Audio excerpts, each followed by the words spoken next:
नमस्कार विद्यार्थी मित्रांनो, स्वागत आहे तुमचं आपलं चॅनल एमपीएससी गर्लवरती। तर मित्रांनो, या मागील व्हिडिओमध्ये आपण पीएसआय नक्की कशा पद्धतीने बनता येईल, निवड कशा पद्धतीने होते, पात्रता वयोमर्यादा असेल, त्यानंतर पीएसआयचा पेपर कशा पद्धतीने असतो, म्हणजे नक्की पूर्व परीक्षेचा सिलेबस काय, मुख्य परीक्षेचा सिलेबस काय, सोबतच ट्रेनिंग कशा पद्धतीने होते, ग्राउंड टेस्ट कशा पद्धतीने असते, मेडिकल टेस्ट कशी होते, त्यानंतर तुमचं डॉक्युमेंट व्हेरिफिकेशन असेल, सगळ्याच गोष्टी आपण मागील व्हिडिओमध्ये पीएसआय या पदाबद्दल डिस्कस केलेल्या आहेत। आता तुम्हाला स्क्रीनवरती थंबनेल जे आहे ते दिसत असतील, पण जर तुम्हाला हे व्हिडिओ तुम्ही बघितलेले नसतील तर याच व्हिडिओच्या डिस्क्रिप्शन बॉक्समध्ये सगळ्या व्हिडिओच्या लिंक आहेत, किंवा आपल्या चॅनलच्या अबाउट सेक्शनमध्ये किंवा प्लेलिस्ट सेक्शनमध्ये जर तुम्ही गेलात बघा, ठिकाणी एक पीएसआय म्हणून एक प्लेलिस्ट तुम्हाला मिळेल। त्या ठिकाणी तुम्हाला पीएसआयची सगळीच इन्फॉर्मेशन मिळणार आहे, म्हणजे अगदी बेसिक पासून तयारी कशी करायची ते ट्रेनिंग कशा पद्धतीने होते तिथपर्यंतचा सगळा प्रवास आपण टाकलेला आहे। 14 ते 15 व्हिडिओमध्ये तुमच्या पीएसआय बद्दलचे तुम्हाला जे काही डाऊट असतील ते तुमचे त्या व्हिडिओमधून क्लिअर होणार आहेत। तर आजच्या व्हिडिओमध्ये आपण बघणार आहोत, आता त्या व्हिडिओमध्ये भरपूर जणांच्या कमेंट्स होत्या की नक्की प्रमोशन कशा पद्धतीने होते, किती वर्षानंतर होते, कोणत्या पदावर होते। तर मित्रांनो, आजच्या व्हिडिओमध्ये आपण डिटेल डिस्कस करणार आहोत की पीएसआय झाल्यानंतर तुमचं प्रमोशन कुठपर्यंत होतं, म्हणजे डीसीपी होईपर्यंत तुम्हाला किती कालावधी लागतो, सगळ्या गोष्टी आपण डिस्कस करणार आहोत। त्यापूर्वी जर तुम्ही आपल्या चॅनलवरती हा व्हिडिओ जर पहिल्यांदाच बघत असाल तर आपलं चॅनल सबस्क्राईब करून बेल आयकॉनवर सुद्धा प्रेस करायचं आहे, जेणेकरून अशीच महत्त्वपूर्ण माहिती तुमच्यापर्यंत लवकरात लवकर पोहोचेल। चला तर मित्रांनो, आपण आजच्या व्हिडिओला सुरुवात करूया।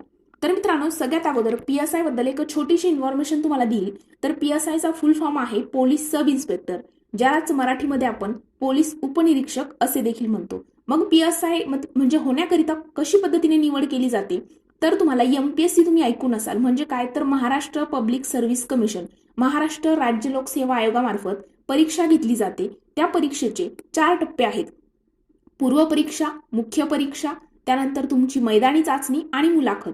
हे 4 टप्पे पार केल्यानंतर तुम्हाला त्या ठिकाणी पीएसआय होता येतं। मग नक्की पूर्व परीक्षेचा सिलेबस काय, पॅटर्न काय, मुख्य परीक्षेचा सिलेबस काय, त्याचा काय पॅटर्न आहे, कोणती बुक लिस्ट आहे, या सगळ्या गोष्टी आपण ऑलरेडी डिस्कस केलेल्या आहेत। तिथे जाऊन तुम्ही व्हिडिओ बघायचा आहे, या ठिकाणी आपण त्या गोष्टी पुन्हा रिपीट करणार नाहीत। तर बघा मित्रांनो, आता सपोज तुमची पीएसआय पदी निवड झाली तर पीएसआय म्हणजे काय तर पोलीस सब इन्स्पेक्टर किंवा मराठीमध्ये पोलीस उपनिरीक्षक। तर पीएसआय पदावरून 6 ते 7 वर्ष आपण पकडूया, 6 ते 7 वर्षाच्या कालावधीमध्ये तुमची निवड जी आहे ती एपीआय पदी होत असते। आता एपीआय काय, आता बघा आपण या ठिकाणी स्क्रीनवरती त्यांचे हे सुद्धा बघणार आहोत की नक्की शोल्डरवरती कशा पद्धतीने चेंजेस होत जातात, किती स्टार असतात, कोणता ज्या पट्ट्या असतात शोल्डरवरती त्यामध्ये काय चेंजेस होतात, सगळ्याच गोष्टी आपण बघणार आहोत। या ठिकाणी तुम्हाला मी त्यांचा जो शोल्डरचा बॅच असतो तो सुद्धा दाखवणार आहे। तर बघा, सगळ्यात अगोदर पीएसआय म्हणजे काय तर पोलीस सब इन्स्पेक्टर।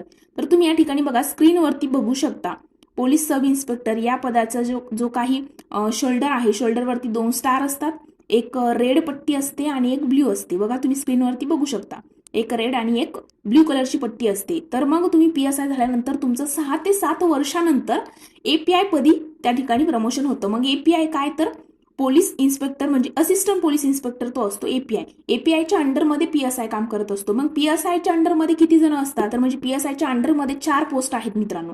बघा, सगळ्यात अगोदर जर आपण पीएसआयच्या अंडरमध्ये किती जण आहेत ते समजून घ्यायचं बघितलं तर बघा, पीएसआयच्या सगळ्यात अगोदर पहिली पोस्ट कोणती पोलीस प्रशासनामध्ये महाराष्ट्रात, तर police constable PC, police constable. त्यानंतर मग नंतर येतं पीएन, पीएन म्हणजे काय तर पोलीस नाईक। मग त्या ठिकाणी तुम्हाला आता शोल्डरवरचे जे बॅचेस आहेत त्या ठिकाणी दिसत असतील।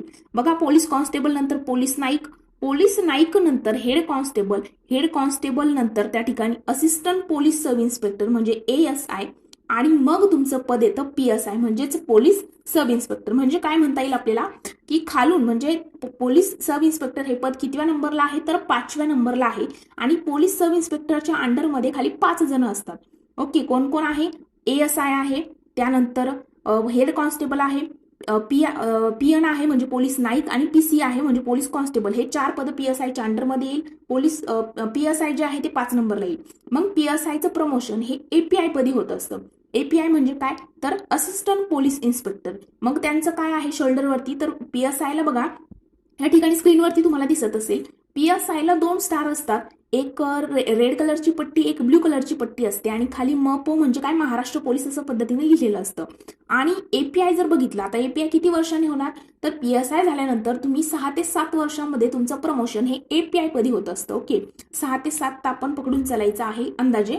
तर 6 ते 7 वर्षानंतर तुम्ही API पदी जात असता. APIचं जर बघितलं आपण तर वरती जे आहे शोल्डरवरती 3 स्टार असतात आणि एकच रेड पट्टी असते. ओके, एकच रेड पट्टी असते, ब्ल्यू पट्टी या ठिकाणी नाही. म्हणजे बघा, आता हे प्रश्न जे आहे तुम्हाला अगदी वाटत असेल हे काय बेसिक आहे, पण तुम्हाला इंटरव्ह्यूमध्ये जे आहे जेव्हा तुम्ही PSIच्या मुलाखतीकरिता पात्र होता त्या ठिकाणी तुम्हाला अशा पद्धतीचे सुद्धा प्रश्न विचारले जातात की PSIच्या अंडरमध्ये किती पोस्ट, मग त्यामध्ये काय चेंजेस आहेत, PSI पद का बाकीच्यांपेक्षा वेगळं आहे, किंवा मग कोणत्या किती स्टार असतात, कोणत्या कलरच्या पट्ट्या असतात, अगदी बेसिक प्रश्न विचारतील आणि ते आपल्याला माहीत असायला हवं. ओके, मग बघा, मग जर तुम्हाला बघा PSI तर तुम्ही डायरेक्टली पण होऊ शकता. आता PSI होण्याकरिता 2 पर्याय असतात. एक तर तुम्ही पोलीस भरती द्यायची आणि पोलीस कॉन्स्टेबल होऊन 4 वर्ष सर्व्हिस केल्यानंतर तुम्ही डिपार्टमेंटल एक्झाम जी होते त्याच्या थ्रू PSI होऊ शकता, डिपार्टमेंटल PSI. किंवा मग डायरेक्टली तुम्हाला PSI व्हायचं असेल तर तुम्ही डिग्री तुमच्याकडे असेल तर तुम्ही MPSCच्या मार्फत येणारी जी परीक्षा आहे, गट ब आणि गट क संयुक्त पूर्व परीक्षा, त्यानंतर गट ब मुख्य परीक्षा, त्यानंतर मैदानी चाचणी आणि मुलाखत, हे 4 टप्पे पार करून मग तुम्ही डायरेक्टली PSI पद सुद्धा मिळवू शकता. तर अशा 2 पद्धती आहेत. तर बघा, मग PSI टू API व्हायला एक तर 6 ते 7 वर्ष साधारणतः लागतात.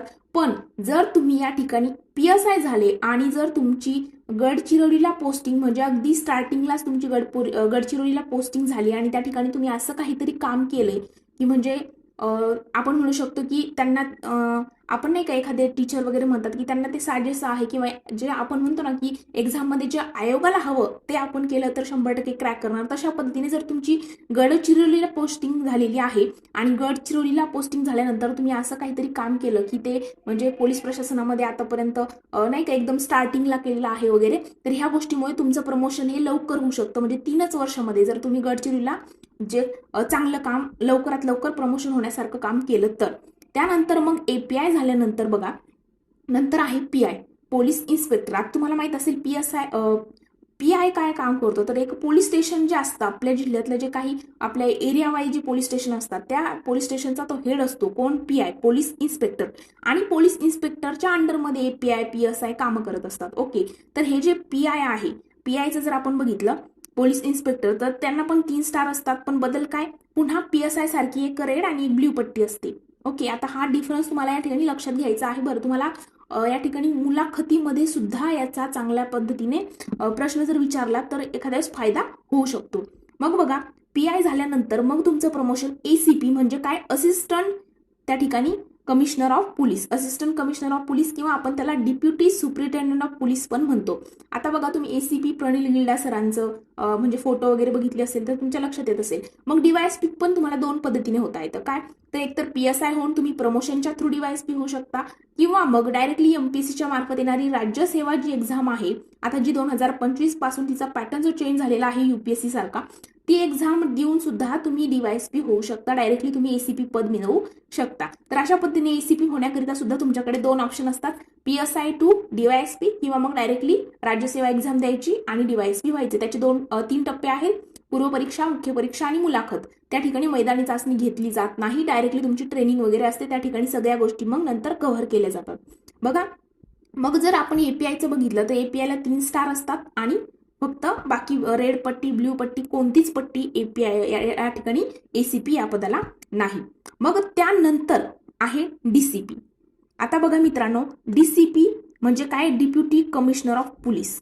आता डिप्युटी कमिशनर ऑफ पोलीस काय, मग आपण तिथपर्यंत जाऊ शकतो का, तर येस. बघा, आता जर तुम्ही तुमचं ग्रॅज्युएशन, आपलं ग्रॅज्युएशन 21व्या वर्षी प्रत्येकाचं कंप्लीट होत असतं. ओके, जर तुम्ही 21व्या वर्षी ग्रॅज्युएशन कंप्लीट करून अगदी 22व्या वर्षी, 23व्या वर्षीचं वयाच्या PSI पदी तुमची निवड झाली तर खूप चान्सेस आहे की तुम्ही त्या ठिकाणी DCP पदापर्यंत जाऊ शकता.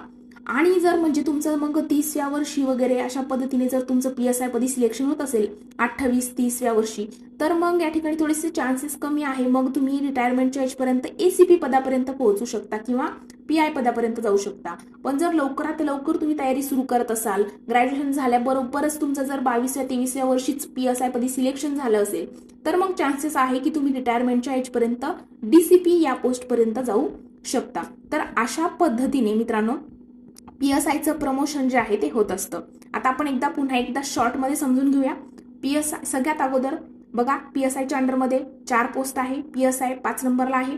PSI नंतर API, API to PI, PI to ACP आणि ACP टू DCP अशा पद्धतीने PSIचं प्रमोशन होतं। DCPच्या वरती नाही। ओके, DCP पर्यंतच तुमचं प्रमोशन होऊ शकतं। तर मित्रांनो या व्हिडिओमध्ये आय होप की तुमचे सगळे डाऊट्स क्लिअर झाले असतील।